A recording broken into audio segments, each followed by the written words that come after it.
Happy Halloween! Can we make some noise for the aunts of the world? Yeah! I love my aunt so much. So much. Her one thing is she thinks being a trans girl is the same as being a gay man who's extra faggy. But, you know, to her credit, she is an ally. My aunt came up to me right after my transition, and she was like, Aviva, I just wanted to tell you, I am so supportive of whatever's going on here. I just wanted to ask you, do you have good friends? And I was like, yeah, I have good friends. And she's like, no, that's not what I mean. I mean good friends, you know. The kind you would meet in the bushes in Central Park. When I was in college, I had many good friends. And they were all homosexual men like yourself. And I used to always watch them and their boyfriends as they died slowly and horribly from AIDS. So make sure that you always wear protection. And when you douche, make sure you never go past the sigmoid colon. Because if you do, you'll be dealing with Niagara Falls. And trust me, there is not a man or woman alive that wants to deal with Niagara Falls. I try to follow my aunt's advice, but it's hard to douche. It usually takes me about like 2 hours, on average. I feel very connected to my ancestors and 2,000 years of like fucked up assholes. After the first hour, douching becomes like a spiritual experience. I have seen the 10 Commandments. I have seen the burning bush down there. And I feel like I used to date cis men, and I feel like I always had to clean out a lot for them. But I don't know, I feel like it shouldn't be that way. Has anybody here ever had their dick shot on? Me! Anybody? Yeah? How was it? Not great. Ugh, you guys are so squeamish. It's like it comes at one side, it can come on the other side too. Okay. Oh my god. Like I was saying, I used to date mostly cis men. Date is a really strong word for what I did with those men. I had this brilliant idea to date trans guys instead. But yes, make some noise for yourself. Anyway, you know what I learned? Trans men are men.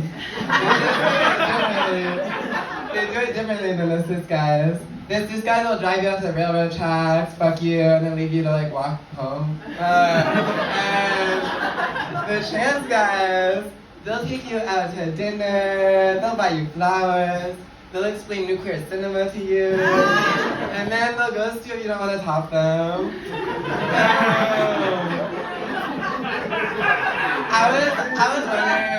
I was debating whether or not to do these jokes about trans guys, but then I remembered that they love it when women are mean to them, so. Has anyone here ever read the landmark work of trans feminine fiction that is Nevada? Anybody? Okay, cool. For those of you who don't know it, it's about this woman, she's a chronic alcoholic. She steals her girlfriend's car to go and do heroin in the Nevada desert. That's why it's called Nevada. I went on a first date with this guy one time, this trans guy, and he was like, Aviva, you're so beautiful and mysterious. You're just like the main character in the book Nevada. And I was obviously really offended. I was like, I'm not extra like that. Any book about me doing heroin would just be called Brooklyn. I'm gonna do the other way out there. That night, he was being really sweet to me. He was like calling me beautiful all night. I was like, he's like, oh my god, you're so beautiful. But anyway, we were going back home, and we were saying goodbye in the subway station, and he looked into my eyes as we were saying goodbye, and he's like, Aviva, you're the most beautiful woman that I've ever seen. And I was like, oh my god, thank you. I know I am, but it's good to hear. And he leaned in, and I leaned in, and then this man hugged me for 5 minutes. And I was like, you know what, it's okay, it's sweet. He hugged me, and then, it's like building up for the little kiss at the end. And sure enough, we separated. He looked at me again, he's like, kind of nervous, and he's like, Aviva, you're the most beautiful woman I've ever been with. I'm like, you have not been with me, but thank you. And he looked into my eyes, I looked into his, he leaned in, I leaned out, I was like, it's gonna happen now. And then he hugged me again.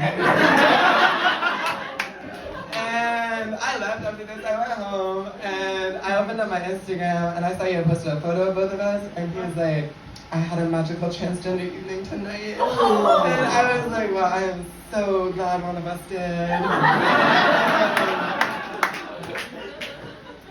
Anyway, as many of you know, I like to make bread. And this bread is, yes, make some noise for my bread, it's really good. This bread is all organic. There's no pesticides. So from time to time, you might have a bug or two fly into the dough. But don't worry, they die in the oven just like my great-grandmother. Anyway, I was making bread one time for my twin sister right over here. And she happened to see a fly land in the bread dough. And then she became hysterical. She became convinced there were bugs breeding in my bread, giving birth, building businesses, starting cities. And she started calling my bread bug bread, if you can believe it. She still ate it, of course. But I couldn't deal with the slander of my bread, so I said, listen, you can't keep calling this bug bread.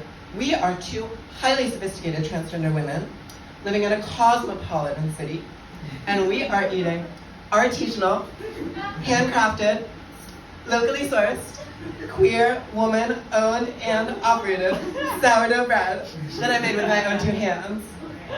And she said, no, Aviva, we are two slightly ethnic Chinese hookers, and we are eating bug bread in a hovel in Queens.